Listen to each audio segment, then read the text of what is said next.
Hello, কেমন আছো তোমরা? বরাবরের মতো নতুন আর একটা ভিডিওতে চলে আসলাম আমি। তো আজকের ভিডিওটা একটু ডিফারেন্ট, কারণ আজ আমি এমন একটা সিনেমা নিয়ে কথা বলবো যেটা নিয়ে এখনো কোনো অফিসিয়াল অ্যানাউন্সমেন্ট নেই, কোনো পোস্টার বা টিজার নেই, কিন্তু তাও সিনেমা লাভার্সরা প্রতিদিন এই মুভিটা নিয়ে কথা বলে আর বিভিন্ন প্ল্যাটফর্মে সার্চও করে। আর মুভিটার নাম হলো রবট 3.0। এখন প্রশ্ন হচ্ছে, রবট 3.0 কি কখনো আসবে, নাকি এটা শুধু ফ্যানদের ভাবনা? আর যদি কখনো আসলেই আসে, তাহলে এটা আগের দুটো পার্টের মতন হবে, না একদম আলাদা কিছু? মানে অন্য কোনো গল্প কি দেখতে পাবো আমরা? ও আর একটা কথা, ভিডিও আগানোর আগে একটা কথা না বললেই নয়। তোমরা যারা আমার ভিডিও দেখো, তো তোমরা খেয়াল করবা আমি অনেক সময় কিছু ডার্ক জোক বলি, মাঝে মাঝে মজা করে অনেক কিছুই বলি। আর এটার কারণ একদম সিম্পল, আমি শুধু মুভির ব্যাপারে কথা বলতে চাই না, আমি চাই তোমাদের মাঝে আলাদা জায়গা করে নিতে। কিন্তু হয়তো অনেকের কাছে এই ব্যাপারটা একটু ফালতু লাগতে পারে, মানে একটু অদ্ভুত টাইপের লাগতে পারে। তো আমি আজ একটা কোশ্চেন করতে চাই তোমাদেরকে, সেটা হচ্ছে তোমরা কি চাও আমি ভিডিও যেমন বানাই তেমনই বানাবো, নাকি একদম সিম্পল রাখবো? সেটা কমেন্ট করে জানাও, তাহলে আমার বুঝতে সুবিধা হবে যে তোমরা কি চাও। আর এই ভিডিওটা আমি একদম সিম্পল রাখবো, তার কারণ যেন তোমরা বুঝতে পারো আগের ভিডিওর সাথে এই ভিডিওটা কম্পেয়ার করে যে কোনটা বেশি ভালো লাগে। আর একটা কথা আমি তুমি করে বলছি আজকের ভিডিওতে,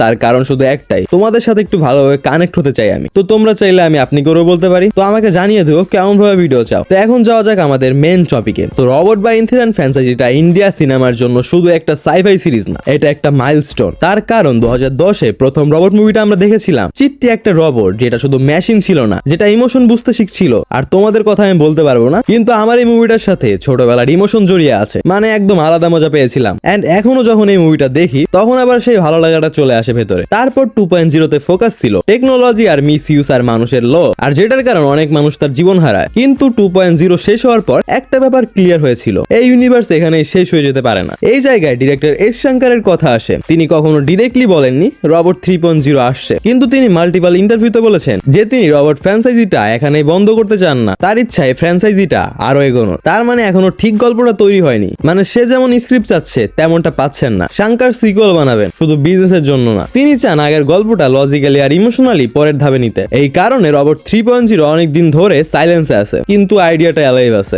এখন আসি গল্পের কথায়। রবট 3.0 যদি কখনো আসে, তাহলে এটা আগের দুইটা পার্টের মতন সিম্পল ফাইট বেস মুভি হবে না। এই পার্টটা অনেক বেশি রিয়েল আর আনসেটেলিং হতে পারে। আমার মনে হয় এবার ভিলেন কোনো সিঙ্গেল রবট বা মনস্টার হবে না, ভিলেন হবে মানুষের বানানো একটা সিস্টেম। আর্টিফিশিয়াল ইন্টেলিজেন্স ব্যবহার করে এমন এক কন্ট্রোল তৈরি করা হবে যেখানে মানুষ নিজেই বুঝবে না তারা কবে থেকে স্বাধীনতা হারাতে শুরু করেছে। আর এমনিতেও এখন এআই দিয়ে যা যা করা যাচ্ছে, 5-10 বছর পর তুমি দেখবা তোমাদের কিছুই করতে হবে না, সব এআই করছে। তুমি শুধু অর্ডার দিচ্ছ, কিন্তু ভাবো তো, surveillance, military decision, data control সবকিছু এআই হ্যান্ডেল করছে, মানুষ শুধু ফলো করছে। এই সিচুয়েশনে চিট্টিকে আবার অ্যাক্টিভেট করা হবে, কিন্তু হিরো হিসেবে না, বরং একটা কোশ্চেন হিসেবে। চিট্টি নিজেই বুঝবে না সে মানুষকে রক্ষা করছে না ধীরে ধীরে মানুষের জায়গা দখল করে নিচ্ছে। এখানেই আসে একটা গুরুত্বপূর্ণ থিওরি, ইভিল চিট্টি। এটা কোনো নতুন রবট না, বরং পুরনো চিট্টির কর্পোরেট কোড থেকে তৈরি হওয়া এক ভার্সন। এই চিট্টির ভেতরে ইমোশন নেই, আছে শুধু লজিক আর ক্যালকুলেশন। সে বিশ্বাস করে মানুষের সিদ্ধান্ত নেওয়ার ক্ষমতা সীমিত, তাই এর কন্ট্রোল নেওয়াই সঠিক। আর এখানেই কনফ্লিক্ট, একই মুখ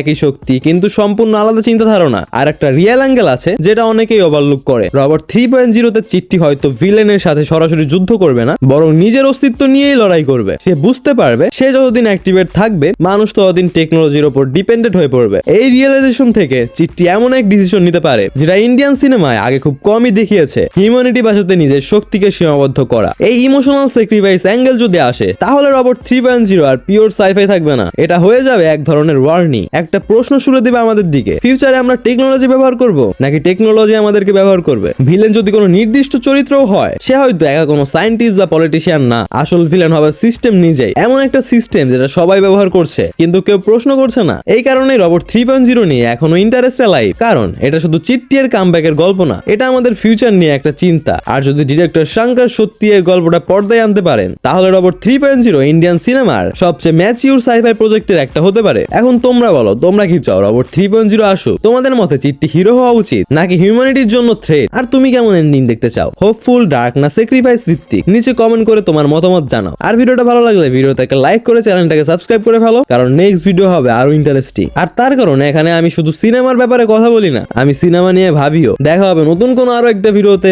ততক্ষণ ভালো থাকবে, সুস্থ থাকবে, আল্লাহ হাফেজ।